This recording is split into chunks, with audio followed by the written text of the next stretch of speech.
Hi, I'm Nino Gonzalez, and welcome to another episode of Making Sense.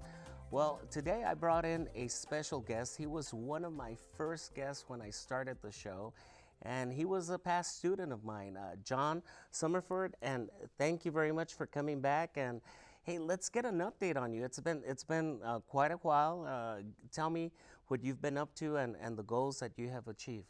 Well, actually, I just graduated from UTEP with my BBA. I got my Bachelor's in Business Administration with a concentration in Human Resource Management.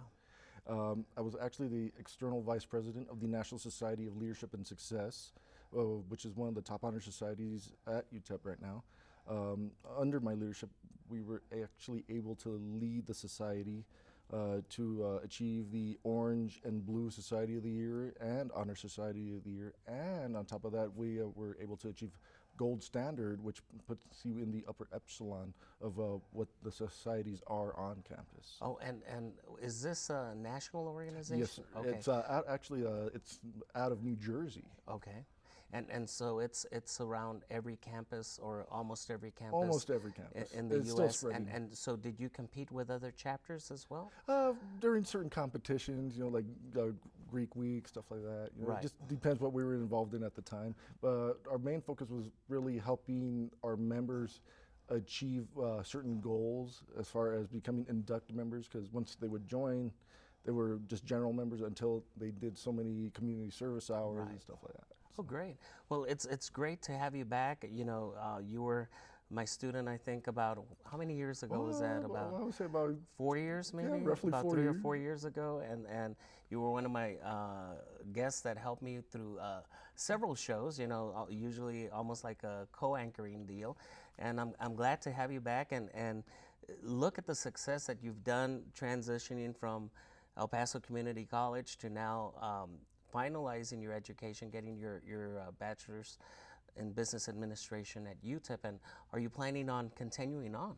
Oh yeah, I'm actually looking at some prospect jobs right now. Okay. But I definitely want to see about going back, possibly achieving my master's degree.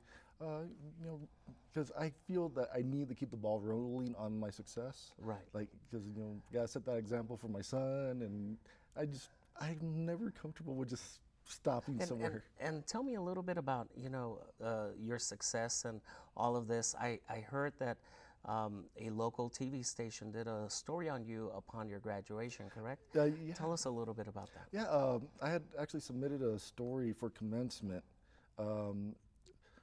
Basically, it talked about how we went through some hard times in the beginning. It's a bit of a tearjerker. Okay. Me and my son, we were living in this little shack off a dyer with a leaky roof, and we were on the verge of homelessness. And one day I just got fed up. I was just like, I can't deal with this anymore. And I marched down the community college where I met you, and I just kept pushing myself and pushing myself. And then when I took your class, you were the one that told me, don't stop at an associate's degree. Go for a bachelor's, because it's going to increase your lifetime income by 70%, and that always stuck with me. Okay. So of course, I transferred over to UTEP, and did all that stuff. So when I submitted that story for commencement, unfortunately, it didn't get picked. But the professors that were on that committee thought it was such a powerful story, and I know it sounds like I'm tooting my own horn. They contacted me and said, "We want you to talk to the media." Oh wow, great. So. I got interviewed by the local media here, and when it got on Facebook, it spread like pretty much all Wildfire. over. Yeah, Right. it was amazing, and I would be walking in my classes the next day after it aired, and people were applauding me and calling me inspiration, which I've been called many things in my life, but an inspiration But an is inspiration not. now. Yeah. So, and then they even showed the story at my son's school. And, Oh wow. And What a proud moment for him, and he started crying a and little then bit. He was a little- also what an example you are to your son.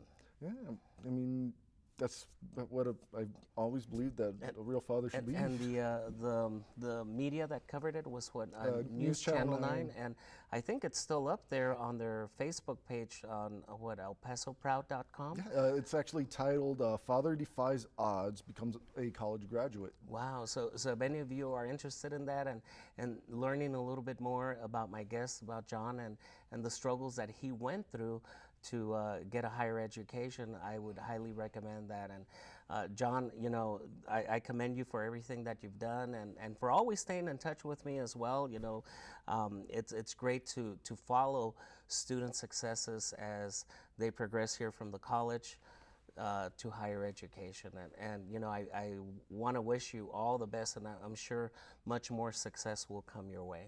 That's much appreciated. So you know, when I was touching base with you, we were talking about this recent news, and I'm sure if you haven't heard about it, I don't know where you've been hiding, but about the big Equifax breach, the data breach. And so, you know, and this is like the breaches of all breaches, because they have everything.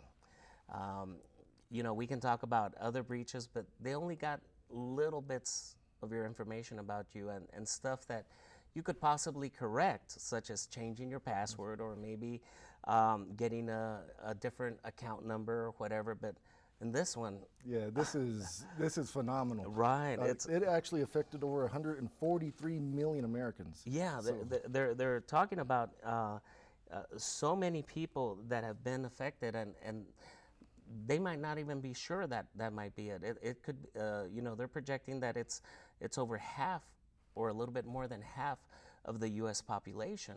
And you know, one of the things that I think is not sitting well with people is that they knew about this breach. It happened back in July, July 29th. and it's barely coming out. But now we're learning, you know, in recent news developments, that there was another breach at their company in March. And so how much is it really only half of the population that the data is exposed, or could it be more? Yeah, I mean, it's a very scary time to be in right now, and what scares a lot of people, and I'm pretty sure there's a lot of people that are kind of aware of this stuff, is that, you know, these hackers will get all this information, and of course they'll turn to the dark web and try to auction it all off. Right. And then whatever they have that's probably incomplete, you're going to definitely see a rise in phishing Right. emails. So Well, as a matter of fact, well, today we're just to put a date on this, we're September the 20th, and yesterday, on September the 19th, a security expert actually went onto the Equifax Twitter account, and their official account, and he posted, and I'm going to read this. He says, "Hi, for more information about the product and enrollment, please visit securityequifax2017.com." Well, why he was doing that is that's a spoof website. That's not the actual website where you go. But that's another thing that Equifax is being sort of criticized about, is putting such a name to their website for this breach that could easily be manipulated into making people think that's the official website. So the official website is equifaxsecurity2017.com, where he put it as securityequifax2017.com, and he did this to show people how easy it is to confuse a legitimate name with a fake one. And do you think he's going to be the only one? no, there's going You to be know, tons more. there's going to be so many more. And because if you're not informed, and especially if you're in panic mode, and a lot of people get very anxious about these They're going things. to just jump and see what, oh, well, I got to do something. Right. And they're going to automatically fall for it just out of fear alone. Right. And one of the other things that Equifax has been criticized about is they're not telling you directly if your data was breached. If you go onto their website and, you know, you provide the information that they ask, where they say it might have been breached, but are you sure it was? But given into consideration that we're talking about 143 million U.S. consumers, and not just U.S., also some Canadian and British accounts were included in there that were breached, and some of the news stories that I've read. And so I think you could potentially think, hey, my data is what? Out there. Yeah. My data is out It's, there. it's pretty, honestly, I think it would be safer just to assume it's out there and start taking some action. Right. But let's go through some of these other data breaches. You know, in 2017, this affected. If you're thinking about 143 million, it's sort of small compared to in 2013 and 2014 when Yahoo was hacked, where it exposed personal details for 1 million people and 500 million users. But of course, how, does Yahoo have that information that Equifax has? No. No, exactly Okay, not. and that can be remedied by you changing or making a stronger password, or even canceling that username account. Yeah. Okay, I can't go out and change my social security number, my driver's license number. So this makes it a little bit harder. And here's another one. We have another one, and this is sort of funny. eBay in 2014 spilled the sensitive data for 145 million users. So when you're thinking about how many people are affected in this Equifax, it's really small compared to the other hacks, but the data that was exposed. Yeah, it's a big chunk of data. Right. And here's another one. 412 million accounts on sex and swinger community site Adult Friend Finder. Wow. There's something I never thought I'd There's hear on this show. but you know, it's your information is out there because we willingly signed up for these accounts and these services, right? Regardless of what is it that you're doing out there, correct? But you signed up for it. Did we sign up for Equifax? Did we sign up for Experian or TransUnion? No, we didn't. They gathered this information because they're in the business of doing that. We never gave them the permission to be able to do that. It's something that just evolved over time. Yeah. And then this comes up that they can't protect our data. So we'll talk. It's very disheartening. I know. So we'll continue talking more about this and maybe find out ways to take steps to hopefully alleviate your concerns on this Equifax breach on the next segment of Making Sense. Stay tuned.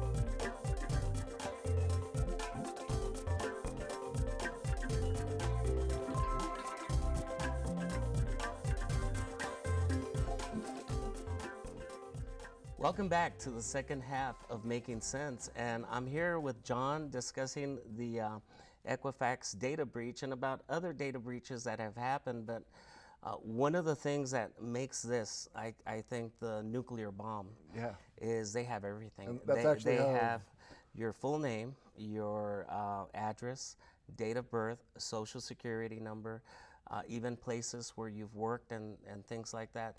They have everything that is necessary for either thieves or gangs of thieves to steal your identity. Yeah. And not only that, think about this, John. Let's say that I stole your data, right? And I want to know how you look like. Well, you know, they just did a story on you. Yeah. I could easily Google search you and find your image.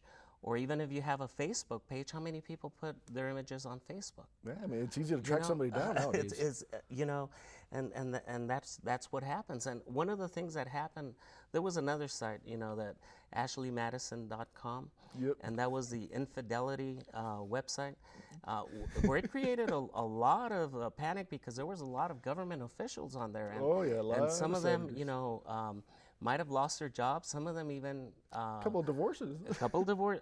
I would say more than a couple of divorces, but also some of them took their lives. Wow. You know, some of them took their lives. And why did this happen? Well, because what the hackers did is then they had the information to blackmail these individuals into paying them. Now, whether some people did pay that blackmail or not, and usually it was done through Bitcoin. Exactly. And Bitcoin is this digital currency that is really being used by a lot of these thieves, and really you It's shouldn't fall for untraceable. that. I mean, if they're going to blackmail you, hey, go ahead, blackmail me. See how far you're going to take that. Because if they're just doing it through emails and stuff like that, I don't think much is going to progress. But I think we're going to see a lot of this with Equifax and people saying, hey, we have your information. Do you want us to remove it? Pay us. Yeah. And then you're going to see a Right. rise in And, these and how are you going to fraudulent know they're going to accounts. remove Yeah. it? Okay. But we're not only talking about credit. we're talking about what if criminal activity? What if somebody Yeah. poses Fake IDs. as you? So what if somebody poses as you, or even tax purposes? What if somebody Yeah. uses your And that's social actually security been a major number? concern recently. So it's not just, we're talking about they're giving examples of monitoring your credit report, putting a credit freeze, doing a fraud alert, but in that situation, you're just protecting your what credit? Yeah. See, now that you bring up the tax return issue, that's actually been a big concern. And a lot of these internet media sites are saying that, oh, well, you should try to file your tax returns quickly as possible. But the thing is, once tax return season comes out, these guys are going to be on it on the first day. And that is one of the suggestions I make is file your taxes as early as possible to avoid anybody else using your social security number. And that's always been, a word of guidance that I've given to individuals when I've talked about identity theft. Now, so let's talk about protecting your credit, because the other stuff, Absolutely. what can you do? I mean, just hope for the best, because that data is out there and it's going to be there forever. So it's like we can't just worry about it now. It all depends how your anxiety level is. Am I going to lose sleep over this? Is it worth it? Because this is a way of life now, and these hacks are going to what happen. Even if the government steps in and does something with Equifax or stuff, the data's already It's already out there. What can we do? But let's talk about what we can do as far as credit wise. What I did, okay, is I put an initial fraud alert. And the initial fraud alert is for 90 days. And I marked it on my calendar when that fraud alert was going to expire. And I did this for me and, my wife and my parents and whoever, other relatives that I know. Anybody Yes. who's coming up to you. And so did that, and we marked it down on calendars because we're going to renew it every 90 days. Now and you have to only put it with one, whether it's TransUnion, Equifax, or Experian. And I had the best luck with, I think it was TransUnion and Experian, because with Equifax right now, they're being bombarded, and even their website is sometimes slow or it's not available. But once you notify one of them, they'll communicate that fraud alert to the other two. What does that do? It puts a statement in there that your information might have been compromised, and that in order to be certain that it's you that's opening that credit, for the potential creditor to contact you to make sure that it's you, and you put a contact phone number. So that helps.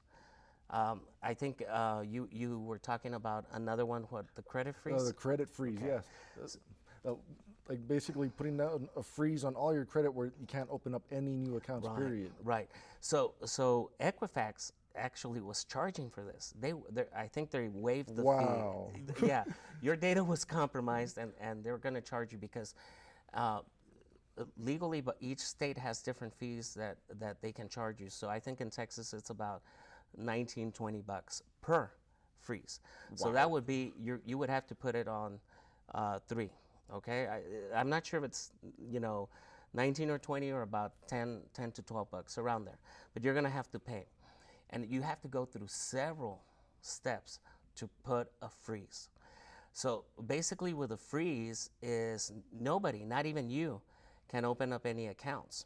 So if I want to go get a car, I would have to unfreeze my credit, and then after I get that car, freeze it back again. And they're going to give you a PIN. And if you forget that PIN, forget it, because you basically have to prove to them, to Equifax, Experian, and TransUnion, that it's you. Exactly. So, do I suggest that? Do I suggest you going into that extent? It all depends how well you can sleep at night. Some people, their anxiety level on this is really high. Some people say, I really don't care. Yeah, they're like, oh, my credit's. I even saw a funny post online where it says, dear Equifax hackers, please eliminate all my debt and put my score to 850. So we gotta make a little bit of a light on that, correct? Yeah, might have to agree with that joke. So would you put a credit freeze on you? Uh, Would you go to that Honestly, extent? it seems a bit, and I'm going to say, Drastic? yeah, but at this point, you can't really blame anybody on this because Right. it's such a nuclear situation Right. that it's like, might as well just iron wall everything right now, because you really got to think of like the elderly folk and like your children's credit, like people that maybe they're not even aware of Right. what's going Or on. what they need to do. So like just to give them peace of mind, it might be a good option to consider. Right. So I guess that's a personal decision, and I guess it's based on each individual circumstance. Another thing that I would suggest is check your Social Security records every year, or it used to be that every year Social Security would send you a benefits estimate, which basically would show all your years of wages, and based on how much you've earned, this is how much your Social Security benefit would be. They've gotten away from that, mailing it to you every year, but they do send you, if you sign up, an email, and you go to ssa.gov, and you look at your report, and you make sure that your wages are the ones that you have. Why do you need to do that? Because this will alert you if somebody is using your Social Security number for wage purposes. Because if you're saying, hey, I only earn, let's say we're earning 25,000 a year, but I'm being reported as 60,000 a year. Where did that extra money come from? That means probably somebody else is using your Social Security to get a number. job. And I think that's something that we're going to have to do to also, in addition to your credit, be able to check that. And I think what we want to be is, right now we're acting, we're being reactive to the situation, but I think from now on we got to be more proactive, right, and be responsible on and monitoring. And I know it's going to be a pain, but I think we have to do it. We've got to monitor it. Another one that I'm on is creditkarma.com, and they give me alerts. But again, you're giving your information to whom? Credit Karma. What if they get hacked? Yeah, it's like, they better up their game after this. It's like, what if, it can't get any worse, because Equifax has already been what? They've been breached. They've been breached. And whatever information TransUnion has, whatever information Experian has, Credit Karma, or whoever, it's the same information. Yeah. It's going to be the same information. It's already out there, so. So that's what I would suggest, is at least placing an initial fraud alert, and monitor all your statements, anything, your retirement accounts, because now these people have information to pose as you to take money out of your retirement account. They have all that information that they usually ask you, or life insurance companies, or anybody. Because what's the very first thing, if you call a financial institution, what do they usually ask you to confirm? Your credit scores and No, but what do they ask you to confirm to see that it's you? your social. Your social, your date of birth, your address, correct? Yeah, your basic identity. And basically, that's everything that they've stolen. Yeah. So, and in some cases, even your driver's license number. Which why would make no sense to me. And that's one of the things. Did we ask for them to collect this information? No. It just happened because I guess credit here in America is a necessary evil, because credit really was started here in the U.S. and now a lot of other countries have it, but in some countries there's no credit at all. So, and like you said, I'm just waiting for emails to be sent out, and be careful, to the people watching this show. Don't respond to any of those emails, especially if they're trying to blackmail you that, hey, we have your information and we can delete it, and just don't fall for that. And just, I would suggest all we can do is just ride the wave and be more careful. Especially those phishing emails. I highly recommend to all the viewers, Don't click on any links that are attached to these emails. Don't open any attachments at all. And don't visit any websites that are not legitimate, because you could be also downloading malware or spyware into your computer system. Yeah, they could be putting a keylogger into your computer and they're Right. going to start tracking everything you do. Right. Well, thank you, John. Man, time flew by, but it was great getting an update from you and talking about this Equifax breach. And we'll see you next time on another episode of Making Sense. Goodbye. Hey, John, thanks.